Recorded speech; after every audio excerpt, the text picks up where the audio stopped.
ചികിത്സാ പിഴവ് മൂലം മരിച്ച കുഞ്ഞിന്റെ ബന്ധുവിന്റെ പ്രതികരണം. പയ്യന്നൂരിലാണ് കുട്ടി മരിച്ചിരുന്നത്. അപ്പോൾ പയ്യന്നൂര് ഒരു 11:30 പയ്യന്നൂർ എത്തുന്നു. ബേബി മെമ്മോറിയൽ ഹോസ്പിറ്റലിൽ പയ്യന്നൂർ എത്തുന്നു.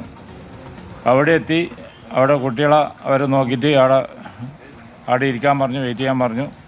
അപ്പോൾ ഡോക്ടർ ഓപ്പറേഷൻ തിയേറ്ററിലാണെന്ന് അങ്ങനെ പറഞ്ഞത്. അപ്പോൾ അവിടുന്ന് അത് കഴിഞ്ഞ് അവർ പെട്ടെന്ന് നഴ്സുമാർ വന്നിട്ട് പറഞ്ഞു, കുട്ടിക്ക് ഒരു വെള്ളം കാര്യമോ ഒന്നും കൊടുക്കാൻ പാടില്ല എന്നൊക്കെയാണ് പറഞ്ഞത്. അപ്പോൾ അത് പറഞ്ഞ പ്രകാരം അവരൊന്നും കൊടുക്കാണ്ട് കുട്ടീനെ എടുത്തിട്ട് അവിടെ ഇരുന്നു. 3:30 വരെ ഈ കുട്ടിക്കൊന്നും കൊടുക്കാനും പറ്റില്ല. കുട്ടി ഒരേ കരച്ചിലും ഇതായിട്ട് അവിടെ ഇരുന്നു. ആ 3:30 ഈ മറ്റേ ഡോക്ടർ വരുന്നു, മറ്റേ അനസ്തേഷ്യയുടെ ഡോക്ടർ വരുന്നു. ആ ഡോക്ടർ വരലും അപ്പോൾ വേറെ ഒരു ഡോക്ടറും കൂടി ഉണ്ട്, പ്ലാസ്റ്റിക് സർജൻ്റെ ആ ഡോക്ടറുണ്ട്, വേറെ ഒരു ഡോക്ടറും കൂടി ഉണ്ട്, സർജനും ഉണ്ട്. അങ്ങനെ 3 ആൾ കൂടിയിട്ടാണ് ഇതിൻ്റെ എല്ലാ പരിപാടിയും റെഡിയാക്കിയത്. അവർ 3 ആളും കൂടിയിട്ടാണ് ഇത് ചെയ്തത്. എന്നോട് അനസ്തേഷ്യയുടെ ഡോക്ടർ പറഞ്ഞത് എന്താ വെച്ചാൽ, കുട്ടീനെ എടുത്തിട്ട് അമ്മ ഉള്ളിലേക്ക് വരണമെന്ന് പറഞ്ഞു.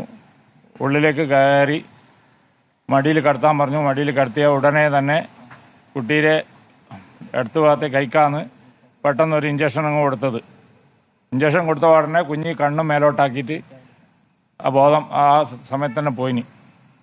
അപ്പോൾ അത് ആണ് അവിടെ അന്നേരം നടന്നിട്ടുള്ളത്. പിന്നെ പറഞ്ഞാൽ കുട്ടീരെ താടിക്കാണെങ്കിൽ മുറി ഇപ്പം നമ്മൾ കാണുമ്പോൾ ഇവിടെ ഒരു മുറിയേ ഇല്ല, ഒരു ചെറിയൊരു സൂചിയുടെ മുറി മാത്രമാണ് താടിക്കുള്ളത്. ഇത്രയും ഈ ഡോക്ടറുടെ ഭാഗത്തുനിന്ന് ഇത്രയും വലിയ അനാസ്ഥ ഉണ്ടായ വകയിൽ അതിന് വേണ്ടുന്ന നടപടിയും കാര്യങ്ങളെല്ലാം സ്വീകരിക്കാൻ വേണ്ടി എല്ലാ അധികൃതരോടും പറയണമെന്നാണ് മീഡിയക്കാരോടെല്ലാം നമുക്ക് പറയാനുള്ളത്. പ്ലാസ്റ്റിക് സർജറി നടത്തണമെന്ന് ആശുപത്രിക്കാർ ഇങ്ങോട്ട് പറയും. ആ ഡോക്ടർ പറഞ്ഞിന്, ആ ഡോക്ടറുണ്ട് അവിടെ. എന്നാലേ കുട്ടിക്ക് വലുതായി കഴിഞ്ഞാൽ ഇതിൻ്റെ ഈ കല പോകില്ലെന്നും പറഞ്ഞിട്ട്. ഈ അതിനുശേഷം ഇങ്ങനെ കുട്ടിക്ക് പ്രശ്നം ഉണ്ടായതിനു ശേഷം മാനേജ്മെന്റ് അവിടുത്തെ ആളുകളായിട്ട് സംസാരിച്ചപ്പോൾ നിങ്ങളെന്തിനാ ഒപ്പിട്ട് കൊടുത്തത്, അങ്ങനെ രീതിയിൽ സംസാരിച്ചു? അവർ ആദ്യം തന്നെ പിന്നെ വേറൊരു കാര്യം പറഞ്ഞിട്ടുണ്ട്.